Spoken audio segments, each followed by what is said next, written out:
What is the definition of contempt? Contempt is a fear-mongering tactic. I've been threatened with an emergency hearing on a few occasions. Like a real emergency. Real emergency, Yeah. Amber Alert style. I fondly refer to the family law court as joke court. I'm JeniLynn. And I'm Jen. And we're in high conflict hell. So we're talking about high conflict parenting situations. And I'm not going to explain what that is, but if you know, you know. Let's make sure you're in the right place. Mm-hmm. You're in the right place if you have a motion for contempt hearing coming up, or if you have had one. Okay, you're in the right place if you had to Google what contempt was. Oh, me too. I did. Google's a law professor. It's a lot of things. You're in the right place if the motion for contempt is making you lose sleep. You're in the right place if you have a knot in your neck over your friend's motion for contempt. Yeah. I'm having emotions. Right? You're in the right place if you feel like a motion for contempt is being used to bully you. Oh, yeah. Contempt is a fear-mongering tactic. Right? It is. So if you can't tell, what we're talking about today is contempt. Mm-hmm.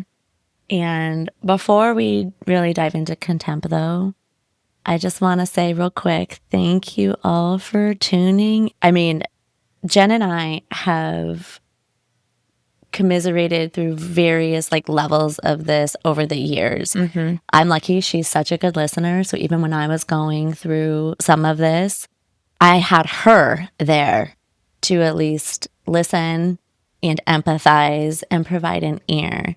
And now that she's going through it, I don't know, you tell me, now that you're going through it. I don't know what I would do without you. Well, and with that, I think this space, and I don't know, with the people listening, Mm-hmm. it's giving space. Oh, we're getting messages about it.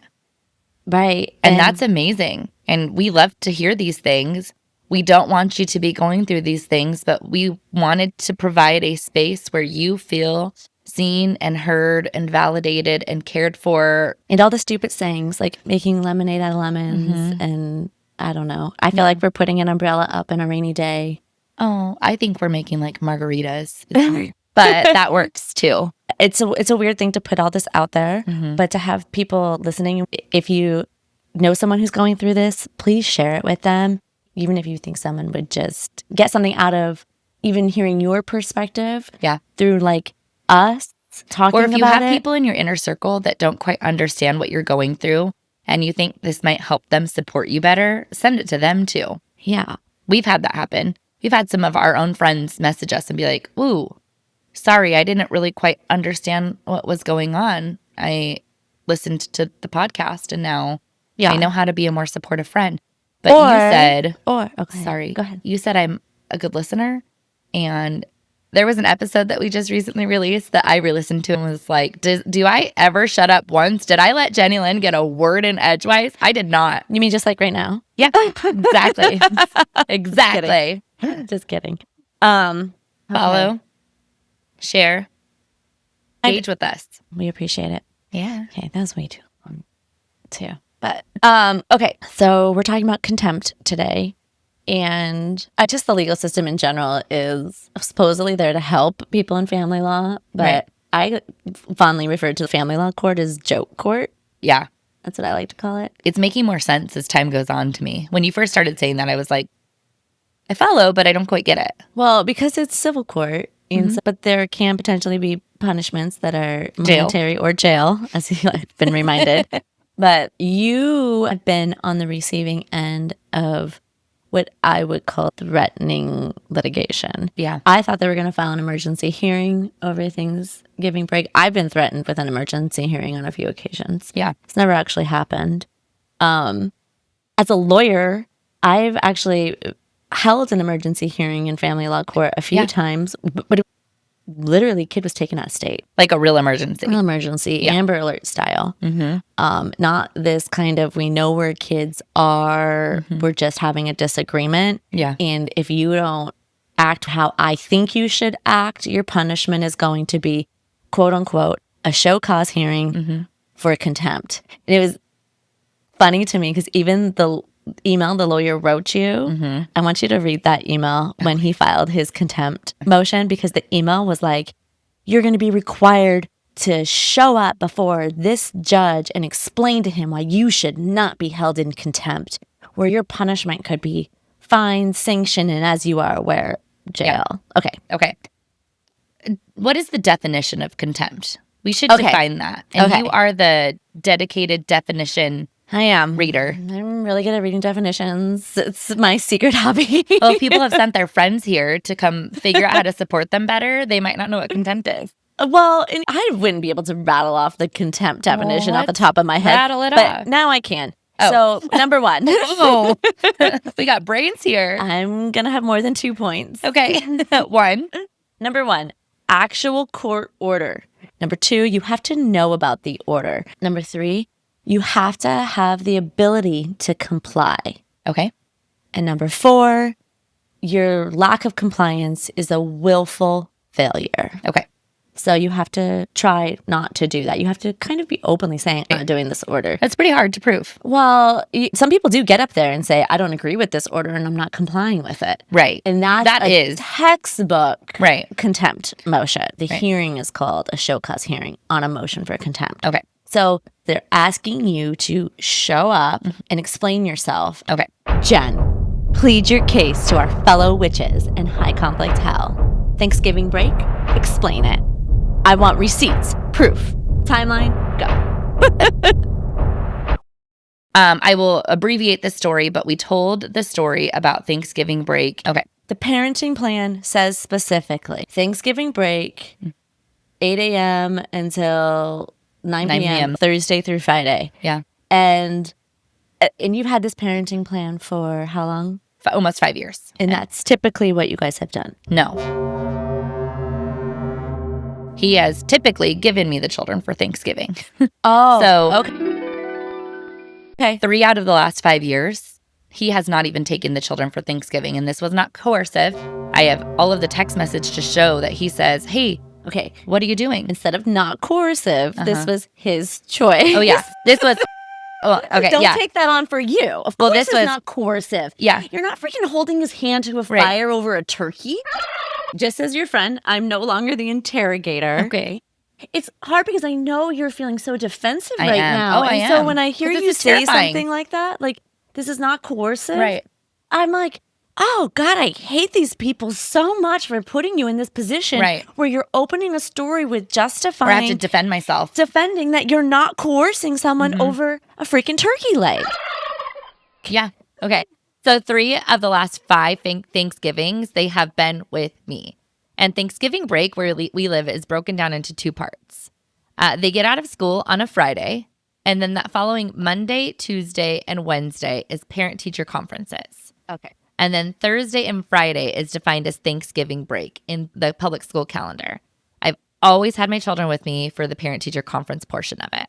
And out of the last 5 Thanksgivings, they've been with you for 3. 3 of them. And the other 2, you guys spent together? Yeah. Thanksgivings we spent together. Okay. Yep. Okay.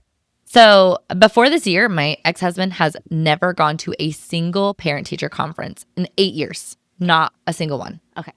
So our parenting plan says that he gets Thanksgiving break, which would be 9 a.m. Thursday through Friday at 8 p.m. And then Thanksgiving break, according to the public school calendar, is Thursday and Friday. It's marked, very clear.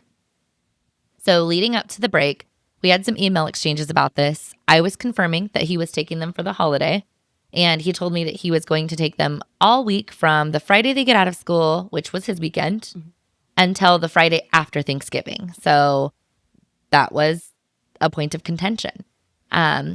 I said, that's not what the plan says. I'll be picking them up on Sunday. It's just your weekend. And Thanksgiving doesn't start until Thursday per our parenting plan and the public school calendar. So I knew that there was some disagreement there. Yeah. So school gets out on Friday. He comes to pick up the kids Friday evening. And I ask him directly at pickup, hey, I'm picking the kids up on Sunday, right? And he says, yep, that's great. I said, cool, we're on the same page. And after he leaves, I get an email from his lawyer saying something different and very strongly worded. That's like, basically, you fucking loser. Do you not know how to read? Is practically how he talks to me. So then the lawyer said that he would have the kids through the following Sunday, which we will get back to in a second. So now I have 3 different answers. 2 from ex-husband, 1 from his lawyer, and 1 of what I think the parenting plan says, which is this is a regular weekend, and I pick up the kids on Sunday for parent-teacher conferences and my regularly scheduled residential time. So I went on Sunday to pick them up, and he was not there. He had taken the kids somewhere else.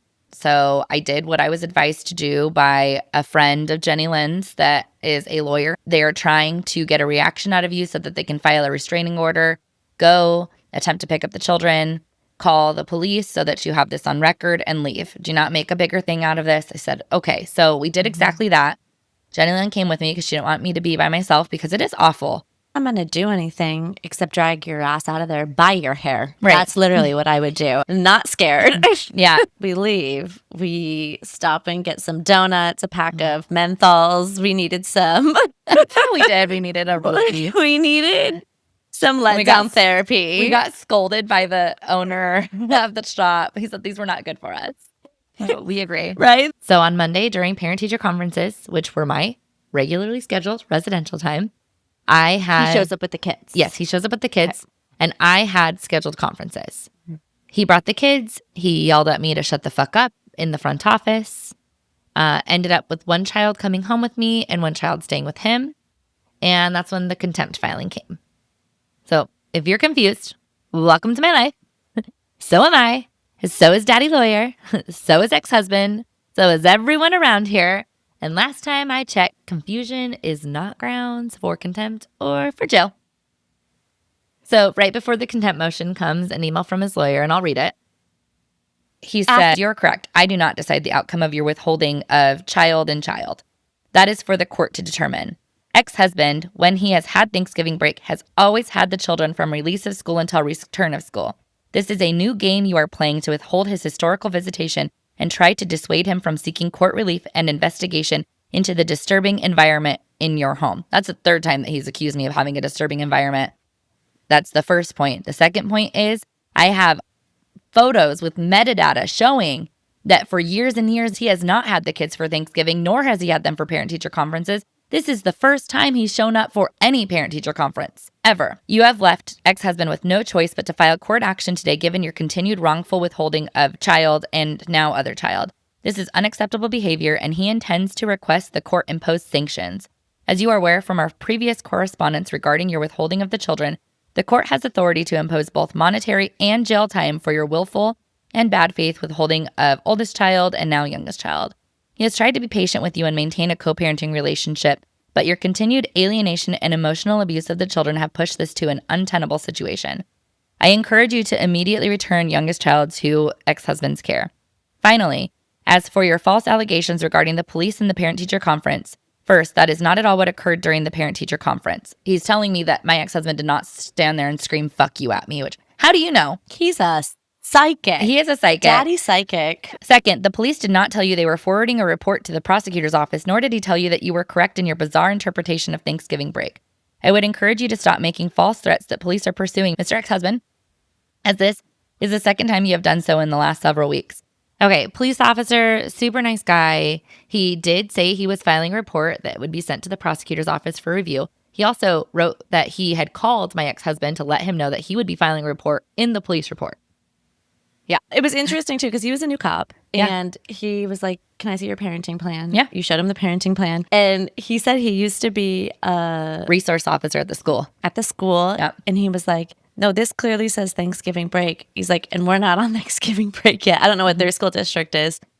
And he's like, "And it says the times." Yeah. So it's interesting that daddy lawyer is like, your bizarre reading of the parenting plan. Right. The parenting plan says specifically Thanksgiving break, 8 a.m. until 9 p.m., like Thursday through Friday. Yeah. And just the language used around that. And he is in a position of power over you. Like, first, he's a man and he's a lawyer. And his official training is to be able to look at these documents and decipher what they mean. Mm-hmm. And once again, gaslight. Right. And your punishment, if jail. you don't do what you want, jail. Fear mongering. It is. How many things did he say in there? contempt, sanctions, fines, disturbing environment. Untenable situation. Yeah. The list of 6, 7 things in one email. And how do you sleep at night as daddy lawyer sending a letter like that or With an a email fat like fucking that? stack of cash under his pillow. Right? Paid for by ex-fiance. Right before Thanksgiving to mom of 3 kids. And when I read that email, I thought he was going to file an emergency Right, hearing. because it sounds like it. The urgency, immediately file, to me sounds emergent, Right. you know? Well, and he's challenging me because he has said to me, you're obviously educated. And so he's pushing my buttons intentionally. Right.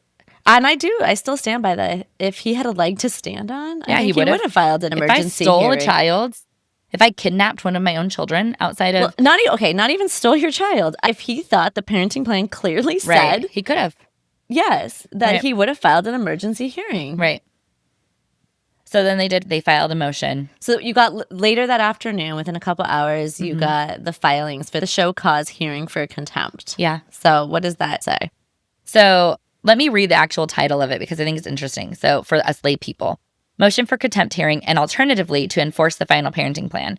So how I read this, and you can correct me, is that they want to find me in contempt of this parenting plan. And if not, they want the judge to say, you have to follow the parenting plan, how we have decided that we are going to interpret this, which is different than what you've been saying. So that's how I read the title of this hearing. Right. How I take that legal filing is let's put an order on the record that reinforces the original order. That way, if we come back to court for contempt, now you have 2 orders Right. that are telling you what to do. It's the willful violation part. Yeah, you don't know how to read. Maybe you've been confused. Maybe the parenting plan is vague. Right. Judge, clarify that and order her. And now if she doesn't follow it again, Right. now we'll be back into court asking again for fines, sanctions, and jail time. Right. Which is interesting considering the fact that he let the children come to my house for Christmas. I didn't ask. That is his parenting time. They asked him. Then he said, absolutely. When does she want to pick you up? In front of my face, they had this conversation. He let me pick them up on Christmas Eve, and then he joined us for Christmas. So I think that this is insane to go in front of a judge and say, this woman. Okay, so they filed this hearing the day before Thanksgiving, a couple days before Thanksgiving, and the hearing isn't actually until February. Right. So now in February, let's go before a judge and argue about this. Right. So this is what the actual motion says. Yeah. So this is the declaration in support of the contempt motion. So these are my ex-husband's word through Daddy Lawyer. Starting in June 2025, Jenn encouraged our oldest daughter to stop attending visitation with me. She told oldest child it was her choice not to spend time with me and actively began a campaign to alienate oldest child from me. She routinely disparaged me and made up false or misleading statements about me. Oldest child has not attended visitation with me since May of 2025. After months of begging Jenn to stop her behavior and follow the parenting plan issued on June 9, 2021, I finally hired an attorney to require Jenn to follow the final parenting plan. On September 24, 2025, I sent her, through counsel, a formal letter demanding she send oldest child for visitation or I would file contempt. Attached to Exhibit 2 is a copy of that correspondence. Jenn claimed that oldest child was mad at me and that she could not get her to comply with the visitation schedule. When mediation was offered to discuss this, Jenn refused to attend mediation. Lies. I informed Jenn I would be filing a petition to modify and seeking court relief. On October 15, 2025, I filed a petition to modify the final parenting plan, given Jenn's refusal to send oldest child for visitation. My concerns about Jenn's emotional volatility, false claims, and alienation of the children. After I notified Jenn that I would be filing a petition to modify, Jenn told the children that I was coming after her and that she would be pulling oldest child out of private school and would not allow them to participate in skiing this year. Attached to Exhibit 3 is the correspondence from Jenn trying to pull Scarlett out of school in violation of the joint decision-making provisions of the final parenting plan and pull all of the girls out of skiing for the season. Without further communication, she told the girls they could not ski this year and that oldest child would have to stop going to her private school in the middle of the school year. Attached to Exhibit 4 is the text message from Jenn confirming she unilaterally had this discussion with the girls. Oldest child loves her private school and is excelling at school. He has no idea. He's not been to the school a single time, nor has he been to a single parent-teacher conference. I was forced to cover the full tuition and ensure oldest child could maintain consistency with her schooling as Jenn refused to continue to pay anything toward the school. I was also forced to pay 100% of the skiing costs because Jenn would not take them during her residential time without me paying all of the costs. Not true. Okay, Jenn also started telling the girls that I was coming after her and encouraged oldest child to threaten me that, quote, if you want to have a relationship with me, stop doing this to my mom.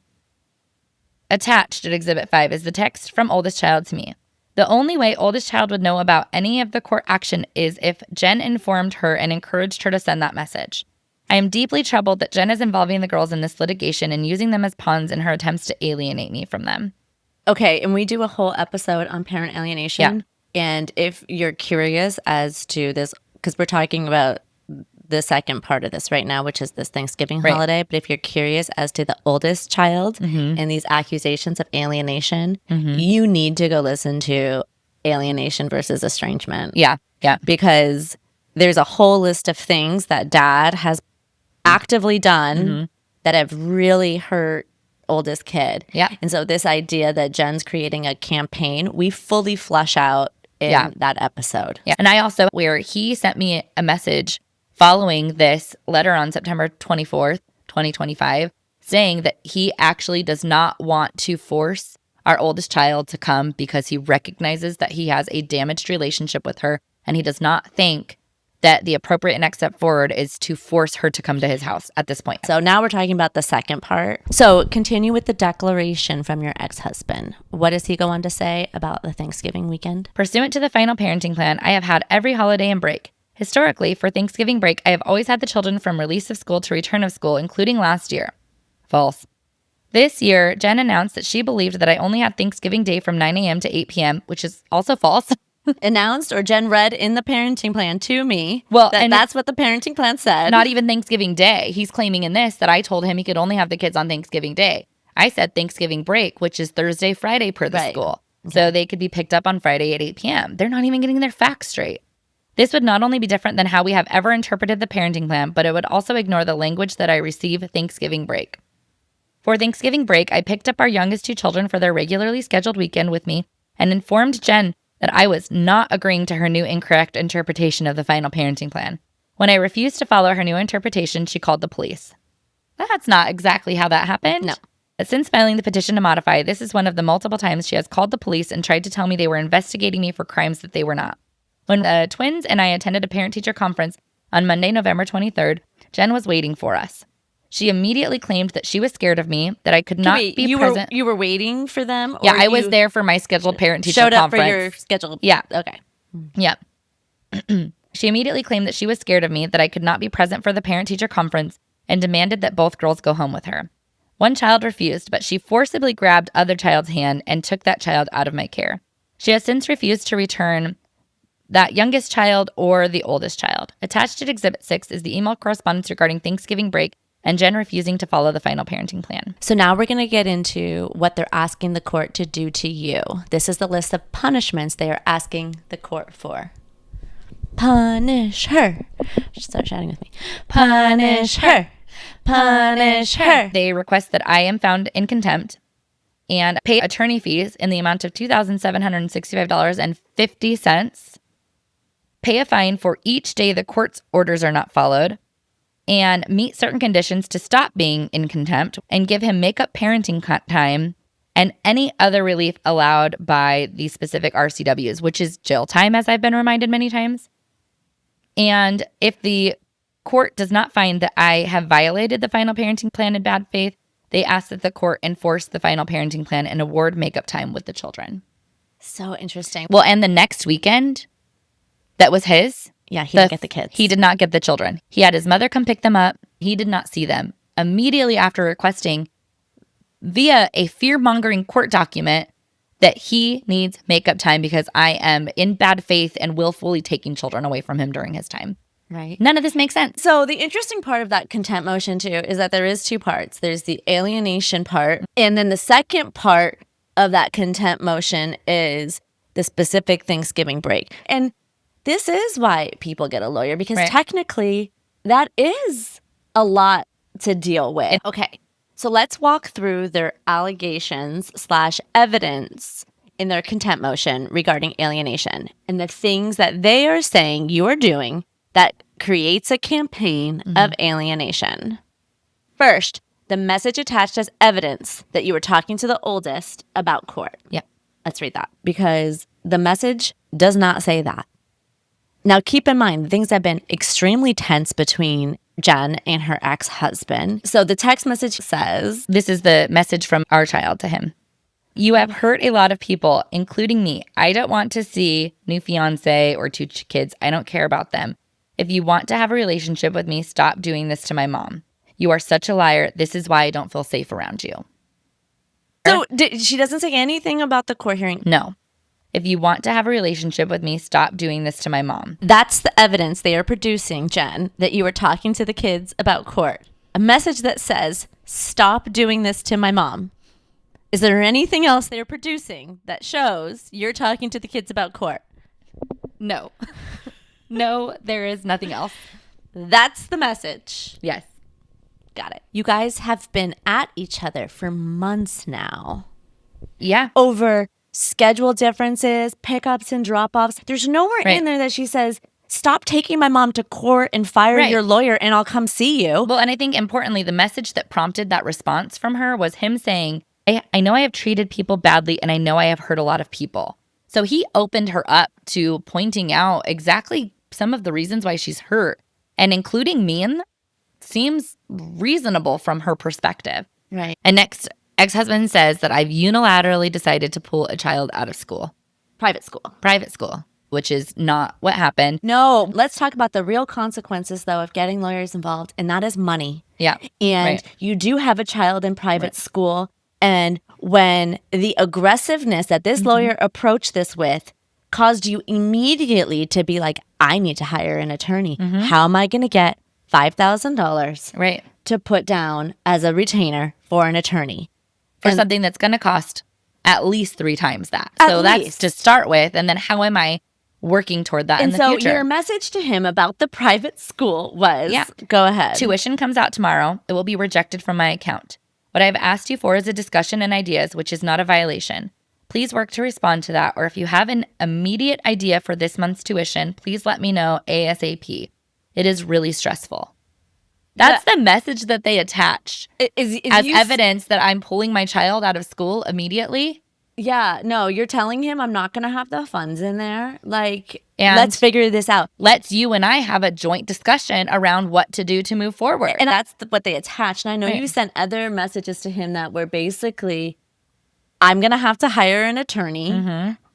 I don't know how I'm going to afford oldest child's private school and a lawyer. Yeah. What are your ideas? There's this school around here, there's this school around here, and there's this school around here.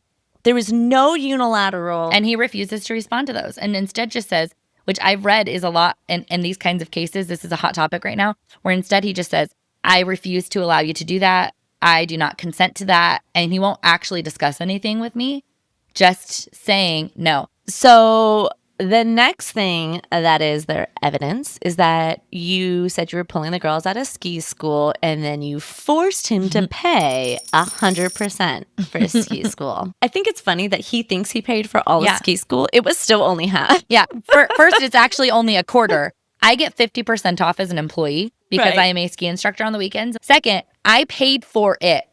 I paid for it out of my account, sent him the receipt, and he reimbursed me for 50% of that. But it is expensive. And I think it's funny that he was like, you forced me to pay for all of ski school. I sent him a text message to say, here are the receipts. Please pay your half. And he paid me half. Yeah. Why would you even include that? School? Because they're trying to show that you're creating a campaign of coerciveness. Well, and I would pick there's other things I would pick if I were them. And once again, you're not pulling your daughter from private school. What you told him is you can't afford both. Right. It's not the same. If we're going to have a heated legal battle where we're both going to get lawyers that cost a lot of money, how can I do both? Right. Anyway, so in the motion for contempt, it says that I have also refused mediation. In one of their exhibits that they attached, the first sentence in it says, Daddy, this is an email from me to his lawyer. I have made very clear that I am available and willing to attend mediation on several occasions. Nowhere have I said that I am not open to mediation. So Daddy lawyer included that as his own attachment as an exhibit in this motion for contempt. Daddy lawyer has told me in the past that I can go before a judge to tell them that I don't know how to tell time, basically. And he apparently needs to go in front of a judge and tell them that he doesn't know how to read because I clearly state in there on one of many occasions that I am open to mediation. It's like, does he not care about his own credibility? This is my serious concern. Pick an email where the first sentence saying, as you are aware, I have agreed to go to mediation. And ending it with, when do you want to go to mediation? Oh my gosh. I could be a better lawyer than this. Well, it's just ironic when, as I've said before, there's no way a judge is not going to tell you guys to go to mediation. Right. Number one. And even if the judge is like, absolutely, you're in contempt, absolutely, we need to modify a parenting plan, still, what the judge is going to order, required by the law, mediation. He's got a credit card of my ex-husband's potentially now ex-fiance and knows that he can just keep charging it. Because the rest of this email, it's a very short one where I said I've made very clear that I'm available to go to mediation. And I also think that this is tough because he is taking advantage of my ex-husband and I need to stop protecting him. Oh my God. He's not taking advantage of your ex-husband, Jen. No? No, he is not taking advantage of your ex-husband. It feels like robbery. I know. And okay, I shouldn't be so aggressive about that. Well, it's true. He is a grown man that should be able to make his own decisions and think through this. This grown man is mad at you. Right. And he's using this lawyer to punish you. Yeah. And okay, is it taking advantage of someone when someone buys a house for $100,000 over asking price because they really want it? You're right. No, he's paying this man probably a lot of money to be it's a lot of money. Yeah, to be a jerk to you. This one piece of paper was $2,765.50. Yeah. Here, we'll talk about this a little bit because I think it's important. I do not understand the system and I am learning so much as we go. And I know nothing. So the part where I feel so strongly about him being taken advantage of is because I know my ex-husband has no idea what's going on. He is being presented with information, and I don't think that he's willing or able to understand what is going on, the potential consequences to our children because his emotional intelligence is so low. And he's told our child is that this is a, quote, bad situation he's trying to get us out of. So there's recency bias in how he's acting. If that's the case, then why hasn't he told the lawyer to fuck off? Right. Well, and you've told him, Jen, you've sat down with him. He's not a stupid person. Right, he has a job. He has a career. Well, and he I told him, multiple languages. Yeah. You've sat down with him and you have said to him, you're creating chaos in an environment for our children that is been relatively stable. If you don't want to do it this way and you want to just try something new, try it. And so if that's the case, if he's just being taken advantage of, you're right. Why hasn't he looked at you and said, hey, I'm an intelligent person. I am now receiving this information in a different light. Right. And I am now going to make a new decision. We have no idea what he's looking for. And instead of proposing some kind of reasonable schedule, you're engaging in a campaign to alienate this child. Nothing I've done has contributed to that. Before he filed this motion, he has texted you at least on 2 occasions not to force oldest child to go with you. And the circling of issues, it makes me want to throw up. Well, and he tells me all the time, stop defending yourself. If you would just agree to go to mediation, and I tell him, first, as a woman, I'm defending myself. Second, as a mother, I'm defending myself. Third, as a woman raising 3 young girls, I will be defending myself. Well, and I'm not doing it to disparage him. What's the line between defending yourself and show cause and explain yourself? Right. And I have been explaining myself. And I think the frustrating part for me is lawyer out of the gate accused you of these things, alienation, not sending first child. When you text your ex-husband immediately, how do you plan on forcing oldest child to go with you? I got this letter. What's your plan? I don't know what to do. I've told her this is not a choice. And his response to you is, I will not be forcing child to go with me. That is not the solution here. Yeah. Let's figure something else out. Now, 2 months later, you get a motion before the court that says exactly the same thing they said at the first time. I thought we went over this. Yeah. So that's the first part of it. And then the second part of this motion is the Thanksgiving holiday, where they're saying there's a court order, a valid court order that you are aware of. True. That you should have been following, and that you willfully didn't. Where even according to their own emails about this Thanksgiving break, there were 2 different dates and times presented to you by ex-husband and lawyer of what they thought your current parenting plan said, Right. which is different than how you have ever operated Yeah. and different from the plain language. Yeah. There's not an actual that says what they're claiming. that says what they're claiming. Okay, There's yeah. not a court order that says on Thanksgiving break starts It's from the release of school until the start of school. Exactly. And Yeah. that's because that's how my parenting plan is set Right. up. It's set up Thanksgiving break, and we define Thanksgiving break as the last day of school before that Yeah. break happens through the following Monday when they return to Yeah. school. And that's not uncommon.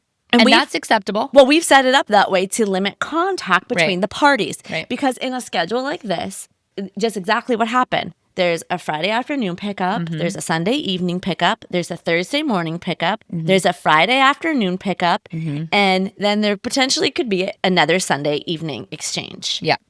That's 5 exchanges in the matter of the week. Yeah. That is not great either. No. Let's just be clear. No.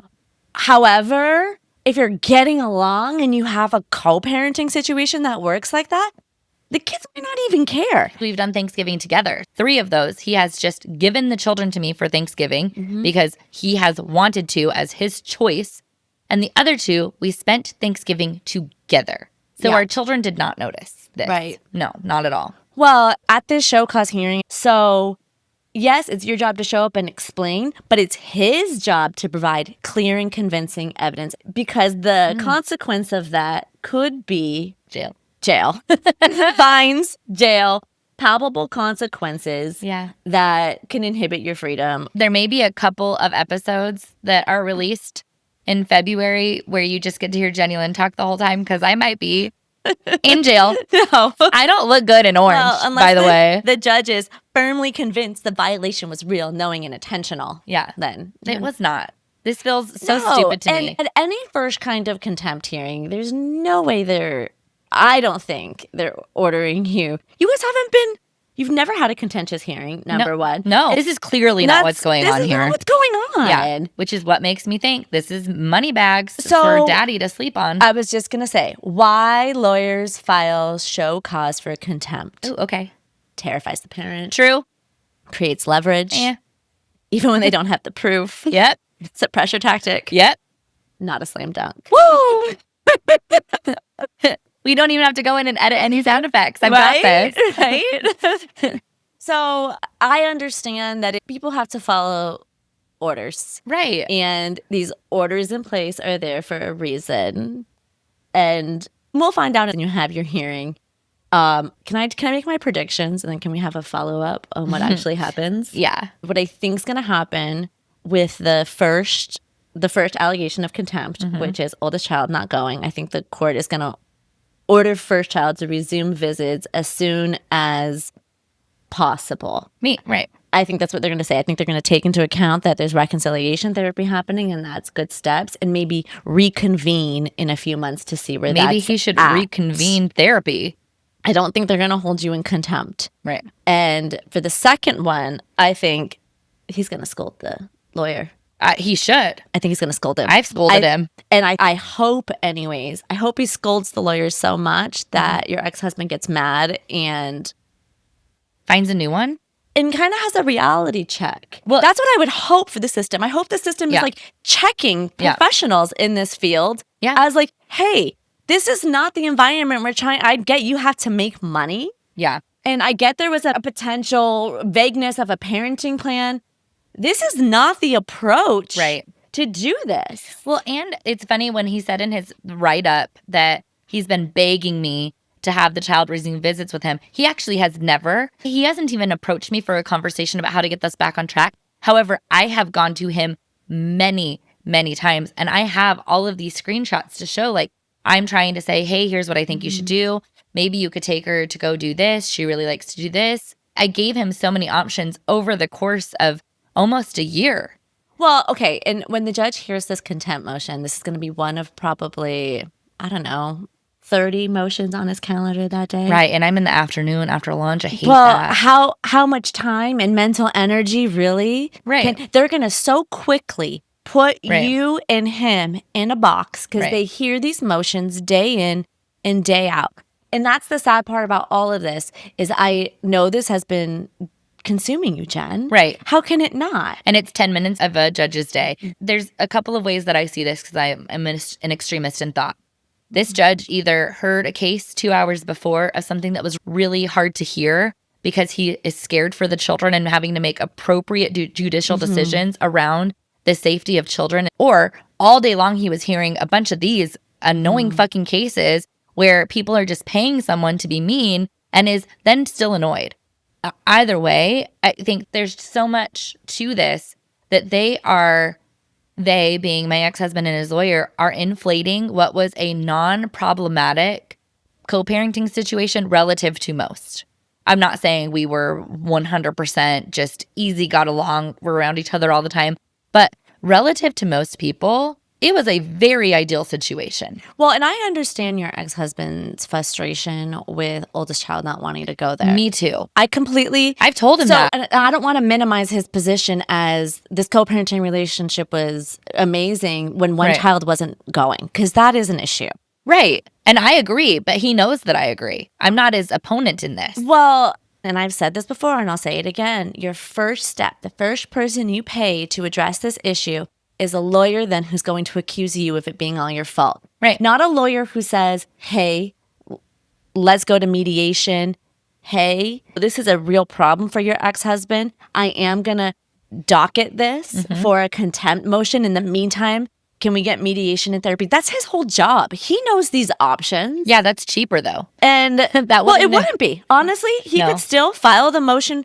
Limited the amount of email exchanges between us. It would have. But you can still, because a lot of lawyers note the motion just so you can hold that place. In the meantime, reconciliation therapy and mediation. This is not our goal, but this motion is noted. And in the meantime, let's do mediation and reconciliation therapy. Yeah. And because you still haven't gotten any documentations on the other motion they have pending, which is a proposed parenting plan you need for your adequate cause hearing to modify the parenting plan. That's intentional. They're not sending it on purpose. Yeah, or any kind of declarations in support. And once again, the anxiety of just waiting to see what someone's going to say is debilitating. So anytime you reach for your phone to send me a text message that say, I'm having a crash out this morning and I don't know why. I had a crash out on your couch instead. I didn't even send the text. Well, I did. I'm having an existential crisis. Okay, why are you having an existential crisis? What is not the worst thing that happened to you this week? Well, this is actually not the worst thing that happened to me this week. I had to go drop my dog off for a week yesterday, and I am no shame. I'm not one of those people that's like, my dog is my other child, care for her, like an additional living being in my house. But I am obsessed with my dog, and I don't realize how much joy it brings me to have her around until I have to go drop her off somewhere for an extended period of time. Because it's an additional, once the kids go to school, I have to take care of her. It's a reason to be upright. And she is, unlike my children, she is happy to see me every single time she sees me. Who says you can't buy love? Honestly, she was free. So I did not buy that, unfortunately. But that kind of sucks. And I think it added to my attitude today. Not the worst thing that happened to me. And I get to get her back in 1 week. So not a big deal. Okay. And she'll be gone. This is actually a good thing. She'll be gone while I get to go celebrate my oldest child's 13th birthday. Yay. Yeah, which is really fun. What are you guys doing? I can't be trusted with money around my kids' birthdays. For some reason, they're always really well behaved just before their birthday. Yeah. And it makes me act like I'm rich. Well, what are you doing for your birthday? We're going on a little ski trip with her best friend who also just turned 13 last weekend. That's I'm really fun. excited about it. JeniLynn, what was not the worst thing that happened to you this week? Okay, not the worst thing that happened to me was stupid. I hate going to the grocery store, and I canceled my Instacart subscription because I was trying to cut costs and save some money. Yeah. And I decided the other day that I should probably just try the pickup option because, easier said than done. No delivery fees, no $25. delivery fees. Yeah, and just pull up. And so yesterday I loaded my whole cart for QFC, and there were some things I needed for that night, right? And I go to check out, and there was no pickup available at my local QFC, which is the one I go to. It's 2 steps from my house. Yeah. So I was I'll just pick the next closest one, right? And I just pressed the order button. 25 minutes each way. I spent an hour in the car yesterday. That was not close. Driving to go. And I took my middle daughter with me. And she was like, it would have been way faster, Mom, just to go into the store and get the can of chili beans. I was like, it wasn't just chili beans. But that's what I absolutely needed. Oh, that would have been really funny, though, if it was just chili beans. No, it had to be $35, which in Seattle, bam. Two cans of chili beans. Done. Yeah, not the worst thing that happened to me, but very annoying when I put it in my GPS. 5 miles away, 25 minutes. Welcome to the city. We live in a city. Yeah. Okay, so what's this week in hell for you, Jen? This week in hell. Okay, we've talked about this a few times, and I'm going to talk about it again because I just think it's an important womanly thing. And you're going to scold me for it, but that's also a part of it, is that I have not been able to work out very much because of my stupid ankle, and it is such a big part of my life. And I've also been binge eating because I'm upset at night. I'm like, it's just out of control. And I've kind of always struggled with What's that. your go-to food at night? Literally anything that is in my face. You're not like bowl of cereal, ice cream, sweet, If salty. I'm like not going through something serious in life, then it's like a piece of candy. Right now, it's like a problem. And I got on the scale this morning because I'm trying to, my workout routine gets back in place. My ankle is getting a lot better now. And I am the heaviest that I've ever been.